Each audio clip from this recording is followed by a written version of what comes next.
Welcome to Crime Family. I'm your co-host, Katie, and I'm here with my sister and brother, Steph and AJ, who are also my co-hosts, as always. And we also have a guest. As you can see, there's 4 of us here. And this is actually our other sister, Lisa. So, yay, welcome to the podcast. What's up? Happy to be here. We've been trying to get her on since the beginning, and this is the first time it actually worked out. So hopefully she makes it through the whole thing. If she leaves in the middle of it or something happens, then just don't be alarmed. Okay. Could be due to technical issues, so we'll just hopefully it doesn't happen. Yeah, exactly. You never know what's going to happen. Okay, so today we are going to be exploring the mysterious disappearance of Kimberly Ann McAndrew. And she was a 19-year-old who vanished from Halifax, Nova Scotia on August 12th, 1989. So this is a bit of an older case, but it's interesting because we have kind of a personal connection to this area. So there's not a ton of information out there about this case. And she just seemed to vanish, disappear into thin air, and there's not really much of a trace of what happened to her. And so one reason I wanted to do this case, like I said, aside from the fact that it's unsolved and it's a mystery, what happened, but it's also because it's in Nova Scotia, and which is where all of us grew up. In case you didn't know, we're from Nova Scotia. But also because Halifax, I lived there for 10 years, and Steph still lives in the Halifax area. But even more than that, where she disappeared, this parking lot that we're going to be talking about, me and Steph actually worked in one of the stores that shares this parking lot, and we lived in the apartment buildings, multiple apartment buildings that surround this parking lot as well. So we know the area. We've lived there for years. Obviously this was after this happened, because this happened in 89, and we didn't live there until 2000, I don't even know, 2008, 9, 10, 11-ish. So anyway, years later, but still interesting, and just that we were in the same area that this happened. So you just never know what's going on wherever you are. So let's get into it. So Kimberly McAndrew was born January 17th, 1970 to Audrey and Cyril McAndrew. And her father was an RCMP officer. And Kimberly had 4 sisters and 1 brother. So they were a big, close-knit family. And the family was originally from Port Hawkesbury, Nova Scotia. And in 1985, they moved to Parsboro, Nova Scotia. So Kim's sister, Megan Adams, told Global News in 2014 that Kimberly was, quote, quiet if out in public, but around family and friends, she was very funny, goofy, and liked to make others laugh, and certainly laugh a lot. She loved Bryan Adams, and she had a close group of friends that she kept throughout the years. And she was just a great girl, one of the most unlikely people that you would expect this to happen to, because she was just not a risk taker, end quote. So an article from missingpeople.ca says that one of her sisters recalls that Kim wanted to be a mom. That was one of the things she strived to be in life. Not just a regular mom. She wanted to be a cool mom. And she wanted to drive her kids around in a convertible. So she, all around, just from what people say, what she wanted to be, she just seems like a normal, down-to-earth, young college student who just wanted to be a mom when she got older. So nothing stands out as a red flag. She didn't hang out with the wrong people, didn't have sketchy friends or anything that anyone ever knew about. And so it makes this more mysterious at why this would happen and how and why she was targeted. So everyone says she was well liked at work, and she was very much loved by her family, of course. So yeah, just no red flags, just what this kind of makes it more mysterious. So like I said, this actually takes place in 1989, and Kimberly was a Dalhousie student, and she was also a part-time cashier at the Canadian Tire on Quinpool Road in Halifax, Nova Scotia. And so August 12th, 1989, she left work early at around 4:20 p.m. Her shift was actually over at 5 p.m., but her boss let her punch out early for whatever reason that day. Whether it was just wasn't busy or Kim had asked if she could go home early. But anyway, she punched out because she intended to go downtown that evening to the Halifax Busker Festival with her boyfriend and her sisters and some friends. And so her sister and her friends and or her boyfriend, different reports say different people tried to pick her up. They drive to Canadian Tire parking lot to pick her up, but she's not there. And then once they realize that she got off early, they kind of retrace the route that she would have taken if she was going to walk back to her apartment. And they don't see any sign of her at all. And there's no sign that she had gotten to the apartment at all. And so there's just no sign. After she kind of walked out the doors, the Canadian Tire, there's no sign of her. So reports say that she lived about 15 minutes away from the store where she worked. And she lived there with two of her sisters at the time. So I'm just going to pull up a map of the area just so we can get a visual of what's going on here. Okay, good. Because I was just trying to look for one. I couldn't find one. Because I was going to show you the exact parking lot where she went missing, but I couldn't find a photo. Yeah, okay. So let's see. Can you guys see that? Is that a yes? Yeah. Yeah. Okay. Yeah. All right. So I guess she lived on Maxwell Avenue, which is up here. And Google Maps is saying it takes 36 minutes to walk from there to the Quinpool Canadian Tire, which is over here. So, I mean, I don't know if that's super important, but to me, that's over double the amount of time that reports say it would have taken her. So that's double the amount of time for something to have gone wrong. Not 15 minutes, but 36 minutes. So it just makes that window a little bit bigger. Regardless, I mean, I think Google Maps is for a slow walker, because it doesn't take that long for someone to walk, what Google Maps says. Anyway, that's just a small detail. So I just wanted to show you where she lived, the route she probably would have taken, and this is where she was over here, or where she worked. And so here's another view. This is a parking lot of where she worked. And this, like I said, this was back in 1989. This image is from 2018, but I mean, it's probably not that much different. The Canadian Tire store was obviously there. It's just so weird looking back at this because I used to live here, and this was my stomping grounds. And this is a big apartment building here where Steph and I used to live, and the Superstore is here where we used to work. But also over here is another apartment building. And then behind this, on Monastery Lane, there's another apartment building. So, and these apartment buildings were all there back in 1989 as well. I checked that. So it's a very student heavy place because the apartments are, they used to be anyway, cheaper, so students could afford them. So there's a lot of people, a lot going on. As you can see, it's a busy place.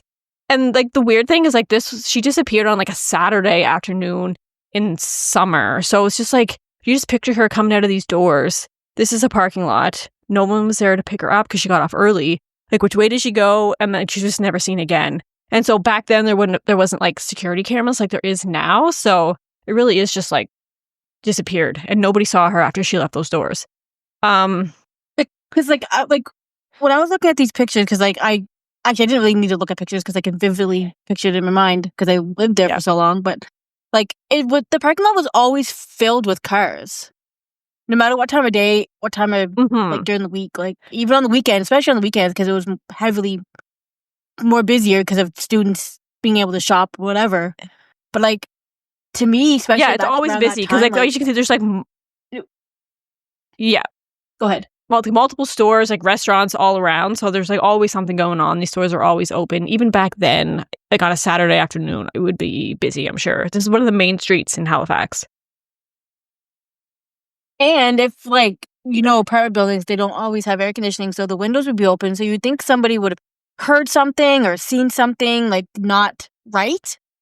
especially in the middle of the. Yeah. Well, I guess she didn't go missing in the middle of the day, or did she go missing in the middle of the day? Yeah, it was 4:30. She got off work at 4:20 p.m. Well, that's the thing about this case. Like, someone must have didn't see anything. I'm assuming she would have screamed. It baffles me. It just baffles me, really. I know, that's the weird thing. It's just like nobody saw anything out of the ordinary. Just like, I don't know, someone was either like ready for this and like scooped her up super fast, or, you know, there's like theories maybe she knew somebody that she was comfortable getting into a car with and something happened. Yeah, so it's just because she got off crazy. work 40 minutes early, right? Mm-hmm. So somebody would have to known that she got off work early, or she called somebody to say that she was getting off work early. Because how else would it, like, her sisters didn't know she was getting off work early because they went to go pick her up at her normal time, right? Yeah, that's the thing. There's like no cell phones. You couldn't just like text or call somebody. You just have to call someone from like the work phone. I don't know. It's weird. Or like, my or question is, like, did she take a taxi? But nobody said, like, there's no reports of her ever calling a taxi or calling anybody for that matter. So, like, I'm just like, it's like somebody would, like, that. This is what gets me. Somebody would have to know that she was getting off early, or she would have told somebody she was getting off early, because nobody else or because who was supposed to be there to pick her up knew that. Or because she got off early, that was just the wrong place, wrong time. If she hadn't gotten off early, it wouldn't have happened. But I also think it would probably. But I also think it probably was someone. I feel like it has to be someone she knew though, like, because if you know like all the stuff that you hear about this case or like the podcast and stuff, like she was a very, like kind of like an introverted person, like didn't want to. I don't know, just someone who wouldn't get into the car with like a random stranger unless it was like a taxi or something. But like her sister, if a random stranger, like her sister said when she lived in Priorsboro, like that's such a small town compared to Halifax that she didn't even like walking to the corner store to get something by herself. So for her to walk out of there and go somewhere by herself doesn't make any sense to me. Like, she didn't like going anywhere by herself. Yeah, that's like the weird thing. I mean, she probably walked back and forth all the time by herself, like from work to her apartment. Maybe, I don't know, if she was getting picked up. Maybe they picked her up all the time. That's the thing, though. Like, if it wasn't planned and someone just like saw her, like, why in the middle of like a packed parking lot would they try something randomly, right? Like, that's the weird thing. If it was in the parking lot, or she had like walked a little bit down the street, but still, Halifax is busy and like in the middle of the day, and in the middle of the summer, I don't know, you just wouldn't think someone would be like, I'm going to even try it. Like, even in that area, like, even if she went around the corner, there's still like so many houses and like stores around that area. Like, somebody, and especially in that time, like, somebody would have had to seen something. It doesn't make any sense to me. Like, you can't really hide. Well, I guess you did because nobody found her. Like, no, dude, we don't know where she is. But anyways, that's the thing, though. Me. You have to remember this is 1989, so there might not have been as much development as there is, or maybe there wasn't as many stores. Like, because I'm like thinking of the route, like it was like by Windsor Street, kind of. Like, now it's packed full of houses and like just stores, but maybe not back then. But still, I mean, it's still a big city. It's not like it was like, you know, a one-horse town back then. So anyway, it's just weird. Yeah, that's why I think it has to be. I think it had to be someone she knew, because obviously, if someone she knows, she would get into their car willingly. There's nothing for anyone to witness, like a girl getting into a car of someone she knows. It's nothing. So it's like if somebody dragged her in or like forced her in or something, like I feel like somebody would have to say something. That's really the only explanation I have for it. Yeah, and I'll get into like a little bit more about that. Maybe some theories about why she may have gotten into a car with someone she didn't know, but I'll leave that until I get to that point in the story. Just yeah. So let's continue on here. So when Kimberly failed to return home and there was no contact made from her to anyone, her sisters called their parents, and her parents like called the police right away that evening. And like, Kimberly was last seen wearing pleated navy slacks, a white short sleeve E-Spirit t-shirt. I think that's what it is, E-Spirit. with red and green squares and a navy oversized cardigan, jade green flat heeled loafers. And that was the last time anyone ever saw her wearing that, walking out of the Canadian Tire back door into the parking lot. And That's pretty descriptive. I know. It's like she must have like changed out of her Canadian Tire uniform at work and then walked out. So, yeah. I think that's the most descriptive thing I've ever heard anybody describe somebody when they went missing. It is very descriptive, but like what her shirt said and everything, and like the colors and like the patterns. Yeah. So, I mean, somebody was paying attention to what she was wearing. And so that call to the police opened a missing persons investigation that, like I said, it's like still unsolved to this day, over 35 years later, because there isn't really much really to go on. Like that's basically all we know about what happened that day. But there are like theories and, you know, stories out there. So that's what we're going to kind of dive into. One thing that's always brought up in this case, and like I almost didn't want to talk about it because it's like pretty much like been debunked, like this isn't her, it didn't happen, but there was an unconfirmed sighting of her at a flower shop in Dartmouth at the Penhorn Mall. And this person was seen purchasing one balloon and one rose. Can I just say, I love unconfirmed sightings. Unconfirmed sightings in the story. It's so interesting. Like, I love it. Yeah, especially when there's multiple and it's just like you're kind of like following a trail of somebody, but you don't actually know if it's them. But this one, like, people are now saying that it was unlikely to be her because, for one thing, like Dartmouth is way out of the way from anywhere she was going that day. It wasn't like on the way to the buskers because that was downtown Halifax. And for people that don't know, like to get to Dartmouth, the fastest way would be like across the bridge, across the harbor. And it's just like walking across one of those bridges. Like this doesn't make sense, especially for her, for someone that was like not comfortable like going places by herself.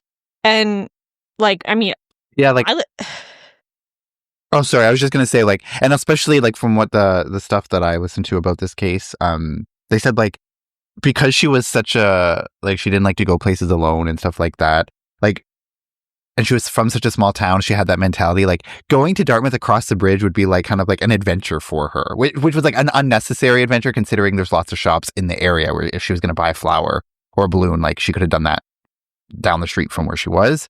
So it's, like... Yeah, because there's a flower shop down the street. But also, like, there is now. I'm not sure if there was then. But I've heard people say that there probably was like somewhere that she could have bought that stuff. But it's like, was there any celebration that she was buying? That's like, what was the occasion? Yeah, I think it was actually her boyfriend's birthday that day. So people are like, okay, maybe she would have bought that for him, but like, why go all the way over to Dartmouth? First of all, I lived in Halifax. I never even thought about walking to Dartmouth ever. Like that was, and for one thing, you like avoided Dartmouth at all costs anyway. Like. They call it the dark side. Like, no one going over there unless you actually need to. And so it just doesn't make sense at all. Yeah, and she wouldn't have needed to. Bus, cab over there. There's no reason because then she have to come all the way back to go downtown. Yeah. Yeah, and especially because the added factor to that too is that she did have plans like shortly after. Like she was going to meet up with people and go downtown. Like that's a long journey to go on. Yeah, like when you have plans in like an hour. Like instead of going to the bus, going to walk to Dartmouth and get some flowers and call it a day. Like or even take a taxi to Dartmouth though. That's still like far out of the way, unnecessary. Because she only had, so it's just weird. What, she clocked out 40 minutes early before her shift ended, and then her people were going to pick her up after her work, right? So she only had 40 minutes, extra 40 minutes, I guess, to get over to Dartmouth and back again. Like, the time frame doesn't really add up. It doesn't really. And she would have known that even if she took a taxi, she would have known. The chance of taking a taxi, going to Dartmouth, going to the store, buying stuff, taking the taxi back, she's not going to be there on time to meet up with these people. I don't know, like a taxi when we used to go downtown took forever sometimes, especially on a Saturday evening. Like, it would take forever to get a taxi sometimes because just everybody wants a taxi. Just go to the flower shop nearby, though. It's just, I don't see why you would go to Dartmouth. Well, if the superstore was there, they sell flowers. No, the superstore wasn't there back then. I tried to look that up, and like I think Atlantic Superstore even came to Nova Scotia in like the 1990s. So it wasn't a superstore. Okay. That building was probably there. I don't know what it was, but either way, and why? Even if there wasn't a flower shop, like why do you have to buy your boyfriend one flower for his birthday? Like you could have bought him anything else somewhere else, right? So. It just doesn't make sense. And Penhorn Mall is not close in Dartmouth. Penhall Mall is like almost past the Micmac Mall, if anybody knows what Halifax is. It's like on the other side. Yeah, it's not like right across the bridge. It's not that close. Yeah, so it's not right across the. That's what I'm saying. It's not like it was right across the bridge, so she just have to go across and come back. It was just like out of her way completely.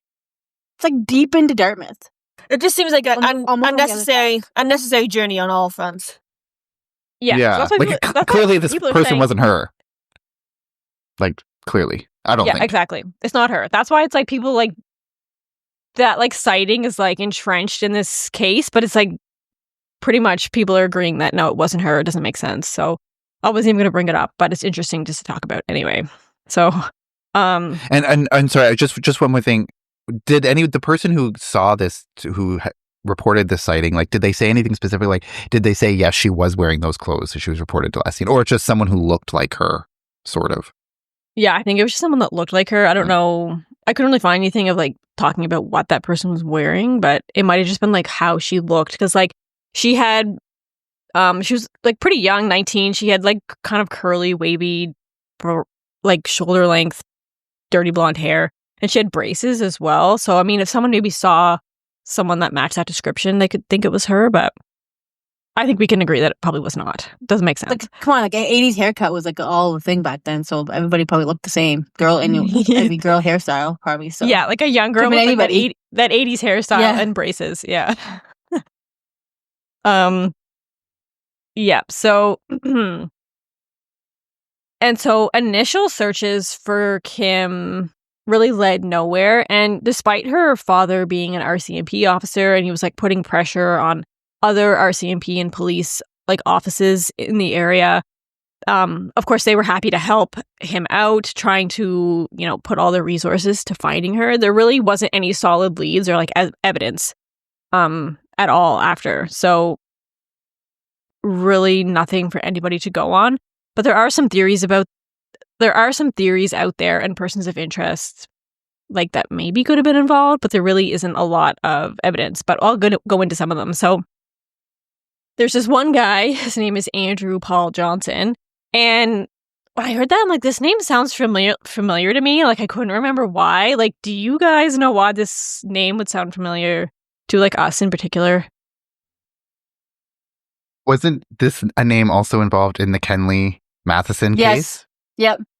Yeah. Yes. Mm-hmm. Yeah. So yeah, I dug into that a little bit more. I was like, yeah, that's why. Yeah, but I heard that name way before the Kenley case. I don't know why though. But the name was very familiar. Oh yeah. Okay. Not like someone who was involved in Kenley's disappearance. I think it was just a theory that came up in that case also, like around the same time or something. Yeah, it came up because like they thought that maybe they had hung out or something, because that guy was like around that area the time Kenley went missing as well. Like the weekend. Remember they went on that weekend trip? Mm-hmm. And he was also there or something? I don't... Yeah. So we covered the Kenley Matheson case in like, what was it, season 4 finale, I think? Or 2-part season 4 finale. So check that out as well. Probably the best documentary. Probably the best documentary I've ever watched. Oh, it's so interesting, that documentary. Yeah, what's it called? Missing Kenley or something? Anyway, it's interesting. Yeah. On Amazon Prime, if you're in Canada. Very good. That's a really baffling case as well. And we have a close connection to that one because that happened in Nova Scotia as well, at Acadia. Like that's where he went, Acadia University, and that's where AJ went to school. So yeah, interesting. Those are my stomping grounds. I also went to band camp at Acadia University. So all right. I've never been there in my life, so okay, so anyways, Andrew Paul Johnson is a convicted sex offender, and he's serving an indeterminate sentence in British Columbia, actually. He became a person of interest for a variety of reasons in this case. So before he moved to BC, he was admitted to a psychiatric hospital in 1994, and former detective Tim Martin explained that while Johnson was participating in a sexual offender rehabilitation program in Halifax or Dartmouth, Andrew Paul Johnson was tasked with writing an essay from the victim's perspective. And so I guess this is like just a exercise that they would do, like pretend you're the victim and see how they would feel. And he chose to depict the rape and murder of Kimberly McAndrew. And like this choice obviously was significant and like raised concerns because obviously there's no evidence or nobody knows what happened to Kim, so they don't even know if she was raped or murdered. And the fact that he picked her randomly, it's obviously super suspicious. And like I don't know if they had to pick like a real case and pretend you were the victim or like just make up a case and pretend you're the victim. But the fact that he picked her and saying that she was raped and murdered is like super sus when there's like no evidence of that at all. So unless he knows something that nobody else knows, like why would he pick that, right? So that's really eerie. And so Johnson has a history of offenses such as trying to lure young girls into his car by pretending to be a police officer. And he's a gross guy. He was like caught masturbating in his car while watching young girls in the Halifax area. And he was caught with a mentally disabled 20-year-old woman in his car. And some reports say that she was under the impression that she was with a police officer. That's why she was in his car. And so this brings up like that point that I was talking about, like maybe if he pretended to be a police officer and he was convincing and he maybe knew Kimberly's father was a police officer, do you think that he could have been like, oh, I know your dad, or you need to ride somewhere, like, I'm a police officer, I can help you out? And do you think she would have been like more willing, or would she have been more cautious because her father was a police officer and maybe he taught her to not trust people? Like, what do you think about him pretending to be a police officer? Do you think that would have made her... That is such a good point. I never even thought of that, like the connection there. Yeah, maybe she would be more cautious, I would think, maybe. But how would he know that her dad was a police officer? Like, unless he was stalking her or like knew her family, because it wasn't like researchable at that time in the 80s. Like, you can't go on Google and type, you know what I mean? Like, that would be a very weird thing for someone to know unless they... And he would have to know that she got off early. But if he was oh, sorry, go ahead, sir. If he was stalking her, then like that seems more liable though, because like she got off early, so like somebody would have to know that. And he would have to be waiting for her outside. But also, maybe he didn't know her family. He didn't know. He never even said, this was just me like speculating. Maybe he never even said, oh, I know your father. Maybe he was just like, I'm a police officer. Do you need a ride somewhere? And maybe in her mind, because her father's a police officer, maybe, you know, he knows him. She'd be like more willing to get in the car. And he just happened to see her out in the parking lot and came up to her. Like, that doesn't mean he knew she was getting off early. He might not have known her. He just saw her, and this ruse had worked before, so maybe it worked on her. That's what I mean. I don't know. That 20 minutes to change everything, I think. She hadn't gotten off early. Yeah. I know. I feel like that was just like so like unfortunate timing where like if just a little bit of shift in time, if she had gotten off at the right time, her friends would have been there, she would have got picked up and everything would have been fine. But yeah. So, yeah, it's just interesting about this like police officer connection kind of. So I don't know if that has really anything to do with it, but just thought I'd bring that up. If he was like, was he known to police in Nova Scotia by that point? Maybe he knew, like he saw, maybe he knew that from that, like he knew the officers because he had got arrested or something. I can't quite remember his history. So I'm not sure if him knowing, I'm not sure if him pretending to be a cop had anything to do with like luring Kimberly at all, or if that's just like an interesting thing, like sort of a connection. But anyway, just an interesting thing to bring up. And so, okay, yeah, and so the Andrew Paul Johnson was also caught with like what people are calling like a rape kit in his car. It was a meat cleaver, a mask. He had pornographic materials, lubricant, and toy handcuffs in his possession, like kind of all in this pack. So that's like sketchy as hell. And there's also reports that he in 1992 pleaded guilty to confining and sexually assaulting his Halifax girlfriend at the time. And his girlfriend actually lived in one of those apartments that I had showed you in the parking lot that surrounded Canadian Tire on Monastery Lane. So it's like he could have been there because his girlfriend lived there. He was familiar with the area. Like, he could have been there that day and just like took advantage of the opportunity of seeing Kim by herself. So like those are why he's a person of interest, because he kind of has like a connection and a really sketchy background. It would seem like he got caught for all the other ones, but this one he left no evidence. Like, it seems like why was he so good at covering this one up, you know? Yeah, I know, it's so weird. And like, yeah, like some of his actual, like he was connected. Like, the thing is, like, he is connected to like a bunch of these murders, but he didn't get, like, he's not convicted of a lot of them. Like, he's just like sort of a person of interest. So it was like he was actually like just unlucky and connected to all these things that he wasn't actually a part of, or he's like just really good at covering his tracks.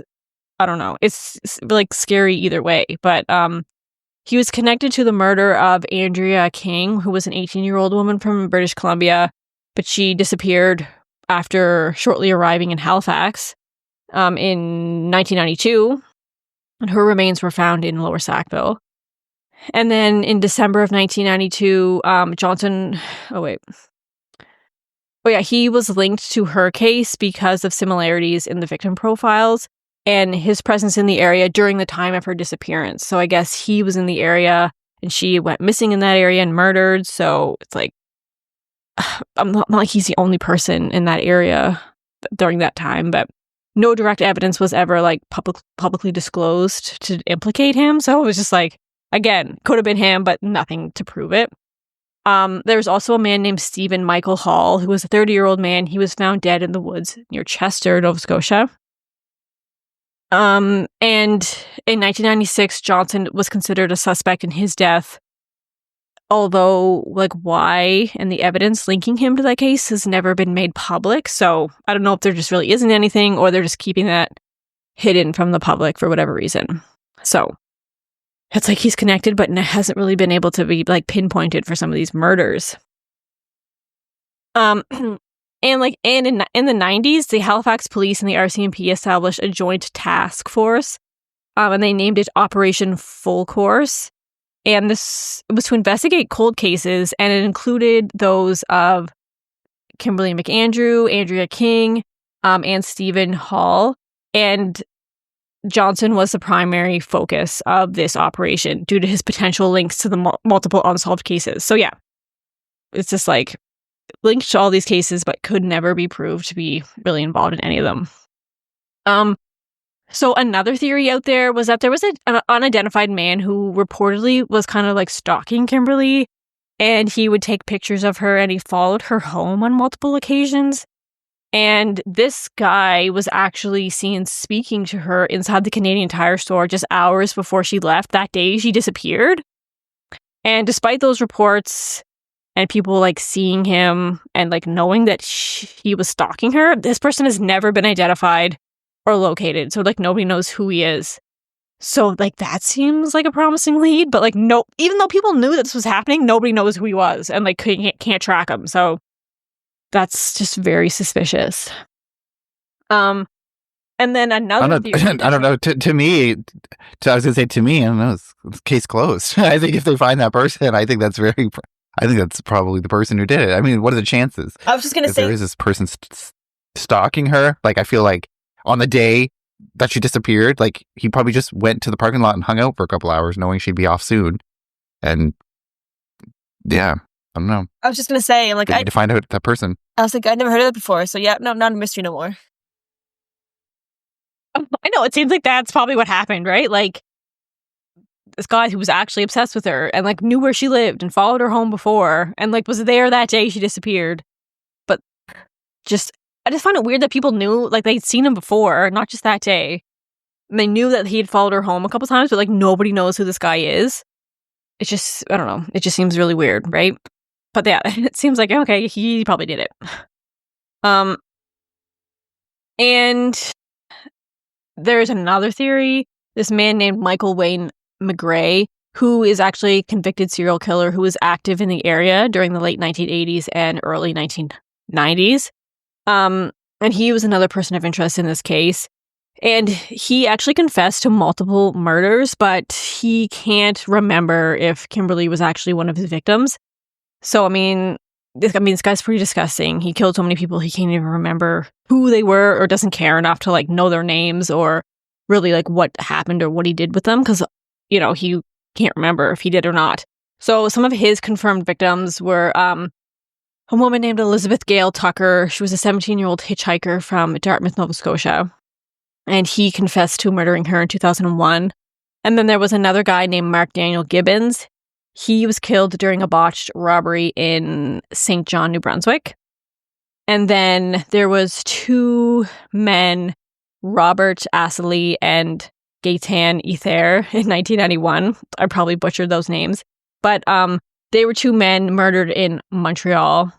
And they were murdered during like a weekend furlough from prison that, you know, McGray was able to go out for the weekend for whatever reason from prison, and he murdered them on his trip out. Yeah, because he obviously deserved that benefit. I know. I don't know how anyone. I don't know. Yeah, just go out, have a good weekend, come back to prison, please, on Monday. Like, fuck off.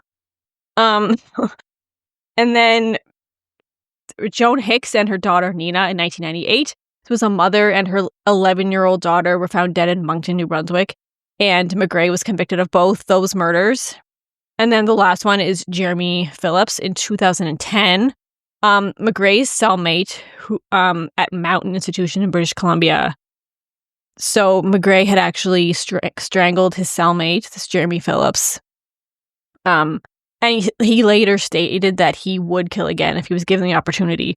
So hopefully he doesn't get any more furloughs from prison and he's just kind of like in there forever now. Hopefully they learned their lesson on that. And he actually claimed to have been responsible for up to 18 murders across US and Canada, but many of them have not been verified. And like I said, he just can't remember who some of them are. So just like a bunch of victims out there that nobody knows who did it, if they were his, and he doesn't even know. So it's pretty like sketchy, sad situation there. So, back to Kimberly's case. In 1995, Halifax police enlisted a psychic named Noreen Rayner, and she claimed to channel. She was like one of those like mediums or whatever that could like channel people's spirits, whether they were alive or dead. And so she was a self-proclaimed psychic detective from Florida. And she was known for her work in over 600 homicides and missing persons cases, apparently, according to some sources. So I don't know if she was like involved and like helped them in these cases, or if she was just like a psychic, like just doing her own thing on these cases and didn't actually help at all. But she was involved in 600 cases. So, you know, whether she was helpful or just kind of like in the way, doesn't actually say, but her name comes up for some of them. So anyway, and despite her assurance that Kimberly's body would be found by Christmas of that year, no evidence was ever discovered, ever. And everything, like, she would say things like, oh, she went out the front door. Like, I can channel her. I can see that she came out the front door of Canadian Tire. But it's confirmed that she actually went out the back door. Like, it's just like things like that. She's like, I'm dead wrong and everything. So that didn't really go anywhere. And so, of course, Kimberly's family never gave up on her and authorities never gave up. And in March 2013, the Halifax Regional Police, the Major Crimes Unit, conducted a significant search in Shad Bay in Nova Scotia, which is a rural community approximately 25 kilometers west of Halifax. And this operation was part of an ongoing investigation into Kimberly's murder. So they're kind of like, this case is still open and they're still chipping away at it. And this search was focused on a property like on Prospect Road out in Shad Bay. And it was owned by the brother of Andrew Paul Johnson, who, of course, we just talked about. And even though they searched, they excavated the yard and they examined like the wooded area behind the property, they never actually found anything related to Kimberly's case. So I don't know why they searched. It's probably like a tip or just thinking that if Andrew Paul Johnson was connected. This is where he used to live, or his brother's property, so I just went out there. But anyway, didn't find anything. So either he's just really good at covering his tracks, or he didn't have anything to do with it. I feel like we're not really ever going to know. Yeah, and so like with these kinds of like missing persons cases, there's no evidence of foul play. The thought is that the person could have just left on their own free will. Like, I think we've done lots of cases where there's theories that come up where, they probably just like wanted to get away from their life and they just like left their life forever, or maybe they left their life and then something happened to them afterwards. But this theory kind of lost credibility pretty quickly because Kimberly's bank account was never touched. And so you would think, even if you're going to disappear from your life, you still need money. You still need the money that you had before. There's no withdrawals. There's no credit cards used. She had an uncollected paycheck that she never collected or cashed. So you'd think you'd still want that. Of course, she never contacted anybody else, even anonymously. Like, there was never like any contact. Someone thinking that maybe it could have been her, but trying to be anonymous. That never happened. And of course, her family says, like, for her to disappear, that would be super unlike her. Like, there's no reason for her to do that. She was happy. She had plans for the future. So she wasn't involved in anything sketchy. So, yeah, there's just really no evidence that she would have just got up and left her life. Yeah, and then, of course, years later, homicide detectives and cold case specialists like agreed that this is probably an abduction and probable homicide, not a voluntary disappearance. And it wasn't until 2004 that Halifax police officially stated that they believe that Kimberly met with foul play. So, I mean, Jesus, that's like seems like a long time for them to finally be like, yeah, it probably was foul play, even though they were searching the whole time. But anyway, yeah, that's kind of everything that I have on this case. Super, like, just mysterious, like, what happened. What are your guys' like final thoughts? Well, one thing that I didn't know if you were going to mention it, so I was going to mention it at the end, was I was watching, I can't remember, I think it might have been the Trace Evidence podcast or channel on YouTube that does a case on this, but there was in the comments section, like I kind of read the comment section, I just want to see what people are saying, and there was kind of some comments or some talk. I don't know if this was a highly debated theory or if it's even credible at all, but people were saying something about like wanting or wishing that they had looked into maybe someone at the Canadian Tire, like one of the employees or someone she worked with who, like, I don't know. And they didn't really go obviously into there's nothing to substantiate this at all, but just a theory of like if it was someone who knew that someone was going to be coming to pick her up at 5 o'clock, so they let her off early so that they knew that no one would be there at that time, and maybe set up someone else to do something or whatever, or something had happened, or there was something that some people commenting saying things like something had happened to her in the store, like somebody attacked her in this, like she never left the store, because there was never any like footage to say she left the store. Was there like no surveillance footage or anything? People just say she walked out and left. But like, yeah, people were, I don't know. So I think there's like confirmation that she walked out the back door, but yeah, the eyewitnesses, but like, yeah, there's no actual footage. I don't think of that happening. AJ, that's funny. Yeah, that's funny that you mentioned that, because like I also listened to the Evidence podcast, and I also read the comments, and I was just gonna actually say that. So that's funny that you. Yeah, say that. And I also.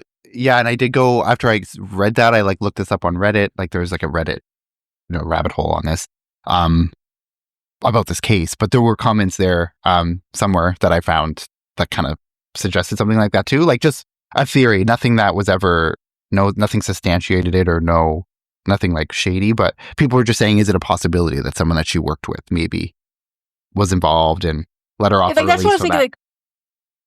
Like maybe someone was infatuated with her and like they tried to like hit on her while she was at work, and she just told them she had a boyfriend and that she didn't think of that person that way, and maybe they got mad and like attacked her while she left the store, and like the guy that was like stalking her, right? Like I would think that he knew where she lived, so he could have been following her, and then at the opportunity when there was like nobody around, that's when he grabbed her. That seems logical. It's like mind blowing that nobody actually looked into the people that she worked with, because like normally, like when somebody goes missing from the place that they work from, the first thing they do is like interview those people to see like. Well, they Maybe might have. suspicion. They Maybe might they have. did, yeah. Yeah, I'm just Maybe, like they yeah. probably was nothing, so they just didn't. It's not really in anything because it's something that they looked into and Yeah, it was like closed. obviously, right? like obviously they interviewed people she worked with because that's how they know that she left work early. Like obviously someone at work said she left. We let her go early at this time. Like so obviously that came from interviews with people she worked with. But like I don't really think there's anything like necessarily to that theory. But I just wanted to throw it out there to see if what you guys thought, because I was like, that would have been an opportunity. Like if they know someone's coming to pick her up at 5:00, like okay, we'll let her go early, and then maybe there's going to be someone waiting for her. That I don't know. That's like far fetched. But I'm just thinking like that was something that people were talking about online anyway. Well, so. yeah, or like a coworker could have like agreed to drive her home or something, and something could have happened on the way, and they killed her because they tried to put a move on her, and then it seems like extreme, but you never know. But I don't think that doesn't come up a lot or ever in the research that I saw. So I feel like that really isn't a possibility, because I think that they would know if another coworker was off at the same time, or they were seen leaving together, but there's nothing like that. So, like, I just think it's very obvious that she really didn't get far at all from work. Like, she went out the door. She didn't get far down the road because there was like literally no one ever said they saw her except this one sighting in Dartmouth that we don't think was actually her. So it's like the fact that nobody saw her when she left, like she had to have been picked up right there or very close. Like she didn't get like within seconds. So that's either someone she knows, like maybe someone she worked with who offered to drive her home, or someone else outside of work who was there. I don't know. It's just weird. Or this guy pretending to be a cop. I don't know. But or maybe somebody like weird. Told her, if you don't get in the car, like I'm gonna hurt your family or whatever, until she got in the car. Like do you know what I mean? But nobody saw that. Like I feel like you would still see. I don't know. But I guess they're just seeing someone getting into a car. They don't necessarily know the reason. Yeah, like if she's not like, she doesn't have like a worried look on her face, or like she's not screaming or like struggling to get away, then nobody's gonna really know like what went on, right? Yeah, that's true. They just see her talking, maybe talking to her. They see her talking to someone in the car, or like someone talking to her from the car, and then she gets in. Like they're not going to report that. And that's not like a sketchy situation. You're not going to like remember that someone was talking to somebody else in their car. Like that like it's such a common thing. You would never ever remember that. But also, we don't know if it was actually the parking lot where she disappeared, right? Because I mean, that like I showed you before, that was like 36-minute walk. Anywhere along there, I feel like she could have been abducted as well, right? But no one ever said they saw her. But I guess, yeah. But still, no one saw like, her. A random person walking down the street, who's going to remember that in a city full of people, right? Like if nothing stood out, why would anyone remember that? And if someone like pulled up beside her and she got in, no one's going to remember that. Like it's just not memorable, right? So that's true. Yeah. Like if someone's walking and then the people came to them the next day and said, "Did you see someone when you were walking that looked like this?" Like you don't remember. You don't remember the exact people you're walking past in a busy area. You're just walking past. It just unless there's like something notable. It's just weird. Like she would even take a drive home. Like doesn't she usually walk home? Like unless it's someone who drives so often, maybe. Like I don't know. Why would she get a ride somewhere when she usually does the walk? I don't know. I found that weird that she would really, like someone offered her a ride. I don't know. I don't believe that part. But maybe because she like had plans in a short amount of time, so she's like, I'll just get the drive. I'll be home earlier and have more time to get ready or something. I don't know. Because how long would you say was the walk from work to? Like when I look at Google Maps, it says like 36-minute walk. But like so she got off at 4:20. She would have been getting home right around 5 when she would get off work, which I guess isn't the worst thing. But maybe she thought, I'll get a drive home and I'll be home in. Yeah, because if people were going to come pick her up, then they would already been at work, or they would have been at her work to pick her up at 5, and she would have just been getting home. So it's like maybe she wanted to like avoid that, right? Like they're there to pick her up, but she's not there. So if I get a drive, I'll get home, tell them I don't need a drive. Obviously, I don't know, but I feel like she definitely wouldn't get in a car with someone she didn't know. It could have been like an acquaintance or someone she knew from school or work, and they just like, hey, you need to drive. Obviously, she wouldn't just get in a car with someone she didn't know for sure. It's someone she knew for sure, or someone like Steph said, like get in the car, or like threatened her or something. And I don't know. But also, I don't know. Like, if someone drives up to you and get in the car, and you're in a busy area, just run away, yell something. I don't know. There's other options. I feel. Yeah. Unless they had a gun to her, I don't know. Like, I don't know. It's weird. Like, I don't know. Why would someone go I know through it that? happens all the time. Yeah, but it just seems weird. Why would a random person go through that in the middle of the day in a city to abduct a random person?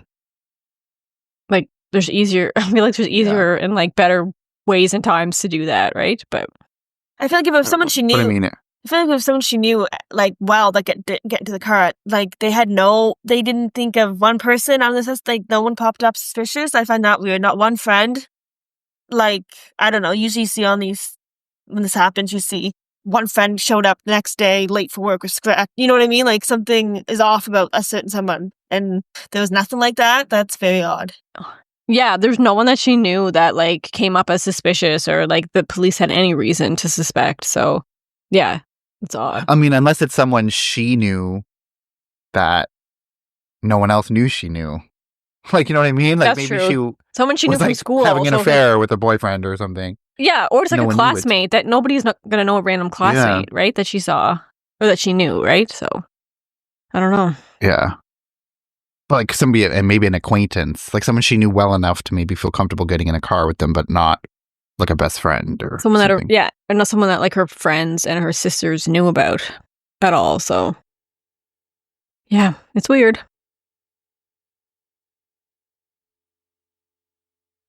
It's like, where would she be now, though? Like, there's no trace of her anywhere.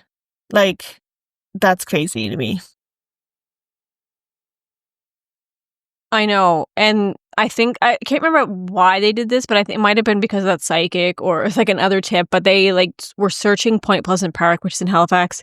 And they were searching a lot of like water wells to see if, I think because the psychic has said, oh, she's near water or something. And they were searching all these wells and like the lakes and stuff. And they had never found anything either. So it's just like, if someone randomly killed her and dumped her somewhere, like they would have found her body a long time ago. So yeah, it's like most psychics say they found where people is by she? water. Yeah. I was going to say, isn't there other cases? Also, there's Halifax other cases is like psychics right by the harbor. It's just like everywhere you are in Halifax is right beside the water. But anyway. But if it was like a random... I feel like No, go ahead. If it was like if it's an acquaintance that no one else knows about, and then he never popped up on the radar, she's probably in a random backyard of the millions of homes there, and they're never gonna find. Like how are you gonna find that? How you gonna... Go ahead. That's true. Like how are you gonna find? It's like a needle in a haystack. How are you gonna find the right house out of like you don't even know who you're looking for? You know, like it should. Yeah, but also but they're gonna be looking in Halifax. All it takes is someone to drive an hour away outside of Halifax, and they're not going to be looking in that area necessarily. So it could have been in like a wooded area, like an hour away. You remember like when we used to live there, people always told us never to walk in the commons by ourselves, like the common, like that area. Oh yeah. But maybe like I don't know what back then, but like maybe she walked through there and like somebody snatched her up, but she wouldn't walk that way if she was going. Yeah, let me look at this map here. She might have done. Because now it's like super developed, so it's not really the commons is not empty grass area now, but back then, like it was, let's see, grass field. For some reason, I always thought she had gotten missing in the parking lot. I don't know why, I just pictured that, which always was crazy to me, but it very well could have been just walking down the road, but I don't know why I always I don't know why I thought it actually happened in the parking lot at 4 p.m. with people around everywhere. That's, I think, is kind of like the common thought, though, is that, like, yeah, someone snatched her in the parking lot in the middle of the day, which I don't know if that's actually true. Like, like you said. So, I don't know. Over here, like, Roby Street, Cogswell Where are the commons? Road, I can't even find. Cobred Street, Bell Road, right here. See where it says Cogswell? And Halifax Citadel, National Historic Site, like that area. This is the commons here, isn't it? Yeah, so there's no like that little bit out of the way. Like she wouldn't have went that way and then back up this way. But if she Yeah, but it's a dangerous. Yeah, this is a dangerous place. Like even now, they say don't walk through the commons at night by yourself. Yeah. And even just Halifax in general. I think when we lived there, it was even a pretty dangerous city, and back then I think it was as well. And it used to be called Little Detroit. No offense to Detroit, but that's what they used to call it. So, yeah. But that just came to my mind because, like, I mean, I know it's kind of out of the way, but like, I remember when we lived there, like, everybody was saying, like, if you're gonna go downtown, like, never walk home by yourself through the commons. Even though I did the biggest night ever, I lived there. However, I know. But like, I'm just saying, like, that's like everybody would like was a well-known dangerous place to walk by yourself, especially women by yourself. And she was like roughly the same age I was when I moved there.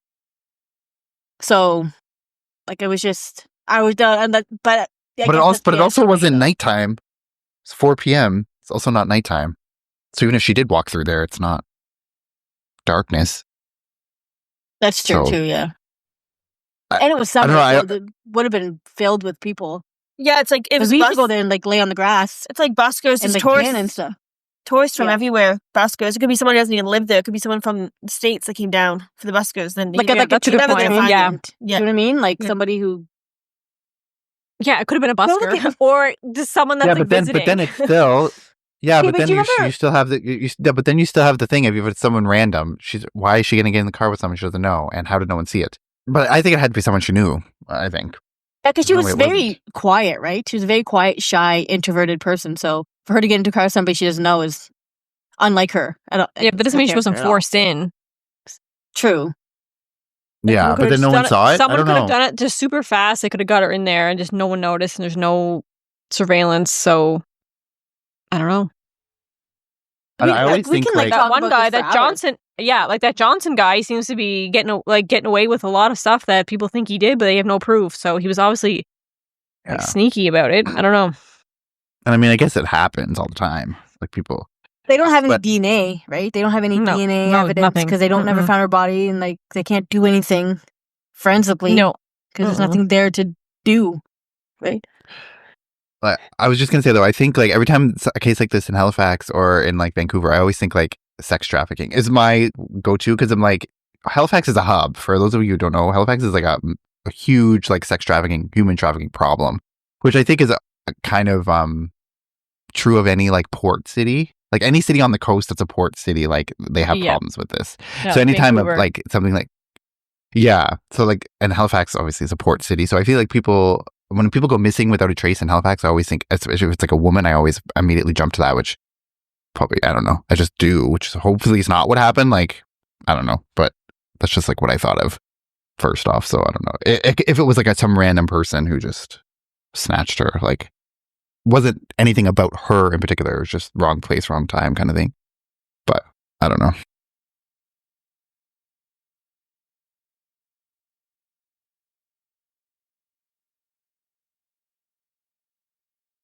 Yeah. So that's it for this episode. We didn't really have it. Yeah, that's kind of it. But yeah, unsolved. Yeah, I wonder if it'll ever be solved. Like if I would find out who did it. I always wonder about it. Every couple of years, I go back and look at it and see if there's any new leads or anything.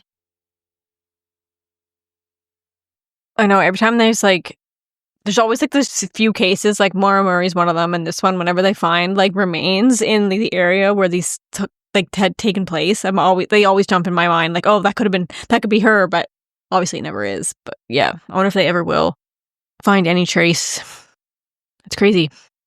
It's scary. Disappear. Like she walked out the door and that was it. So that's it for this episode. We hope you enjoyed listening to our opinions or takes on it, and thank you to Lisa, our special guest for the week. Who knows, she might even be back on the podcast at some point, so you might not have seen the last of Lisa, but you can find us on all the social medias, Crime Family Podcast on Facebook, Instagram, Crime Family Podcast, TikTok, Crime Family Podcast. Just search the podcast name on any of the platforms and you will find us. Also, you can email us, crimefamilypodcast@gmail.com. and send us your case suggestions or your feedback or anything like that. We love to hear from you. And yeah, we will be back with a brand new case, a brand new episode. We'll be back with a brand new episode next week. And until then, take care. Bye. Bye. Bye. Bye.